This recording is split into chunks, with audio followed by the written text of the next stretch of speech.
আবাস যোজনা তালিকা থেকে প্রকৃত প্রাপকদের নাম বাদ দেওয়ার প্রতিবাদে আবাস যোজনা তালিকায় প্রকৃত প্রাপকদের নাম অন্তর্ভুক্ত করার দাবিতে আবাস যোজনার তালিকা থেকে বিত্তশালীদের নাম বাদ দেওয়ার দাবিতে কৃষকদের উৎপাদিত ফসলের ন্যায্য মূল্যের দাবি সহ একাধিক দাবিতেই সোমবার 9 ডিসেম্বর পাঁচলার বিডিওকে স্মারকলিপি দিল পাঁচলা থানা বামপন্থী কৃষক গণসংগঠনগুলি। এদিন পাঁচলার বিকিহাকোলায় অবস্থিত ফরওয়ার্ড ব্লকের কার্যালয় সত্যদাস ভবনের সামনে থেকে মিছিল করে পাঁচলার পানিয়ারায় এক প্রতিবাদ বিক্ষোভ সভা করে বামপন্থী কৃষক গণসংগঠনগুলি। পরে সেখান থেকেই বামেদের 8 জনের প্রতিনিধি দল উল্লেখিত 9 দফা দাবির ভিত্তিতে স্মারকলিপি দেয় পাঁচলার বিডিওকে। আর বামেদের এদিনের এই অবস্থান বিক্ষোভ ও স্মারকলিপি কর্মসূচিতে উপস্থিত ছিলেন পাঁচলার প্রাক্তন বিধায়ক শৈলেন মণ্ডল, ছিলেন ফরওয়ার্ড ব্লক নেতা ফরিদ মোল্লা, ছিলেন সিপিআইএম নেতা নবীন ঘোষ, ছিলেন সিপিআইএম পাঁচলা এরিয়া কমিটির সম্পাদক পিন্টু হাজরা, বামপন্থী কৃষক গণসংগঠনগুলির একাধিক নেতৃত্বের পাশাপাশি বহু কর্মী সমর্থক।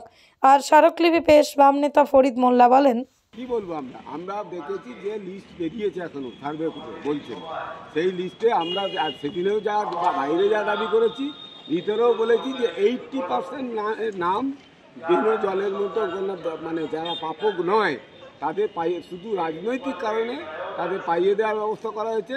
আর কিছু মানে সঠিক যারা প্রাপক তাদের বঞ্চিত করা হয়েছে। সুতরাং আমরা এই বঞ্চিতদের অবিলম্বে মানে যাতে আবাস প্লাস পায় তার প্রয়োজনীয় ব্যবস্থা বিডিওকেই করতে হবে। এবং তিনি যে যখন নিয়েছেন দরখাস্ত নিয়েছেন কাউকে বলেননি, তিনি এখানে ডাম্পে জমা নিয়েছেন, কাকে বলেছেন কাউকে বলেননি।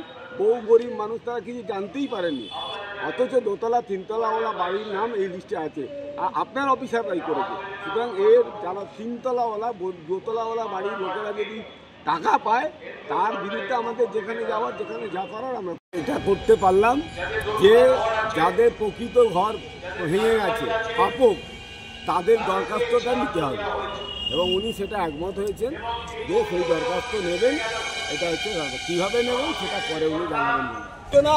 সেই বঞ্চনার দাবি নিয়ে পাঁচলা ব্লকে ডেপুটেশন দিতে এসেছিলেন, তো মানে 84 বছরের করুণাদি, সেই করুণাদি আজকাল বলছেন রাস্তায় থাকেন, লড়াইয়ে আছেন আগামী প্রজন্মের জন্য। এই ভদ্র মহিলা আজকে দেশের মানুষের কাছে আজকে দেশটাকে রাজ্যটাকে পুরো ধ্বংস করে দিচ্ছে। সেই ধ্বংসের প্রতিবাদে জীবনের যতদিন বেঁচে থাকবেন তিনি বলছেন রাস্তায় থেকে লড়াইয়ের মধ্যে বেঁচে থাকতে চাই, আমি ঘরে বসে মরতে চাই না। তিনি বলেছেন আমরা এই করুণা দিকে আমরা করুণা মালিক আমরা করুণা মালিকের মতো মায়েদের আমরা রেড স্যালুট জানাই, আমরা ধন্যবাদ জানাই। আপনাদের আশীর্বাদ আমাদের মূল্যবান পাথর হয়ে আগামী দিনে লড়াই এগিয়ে যাবে। ভালো লেগেছে, কিছু বাবারা দেবে, ঘর নেই, ঘর জল পড়ে না, বাবা চাইছি দেয় না।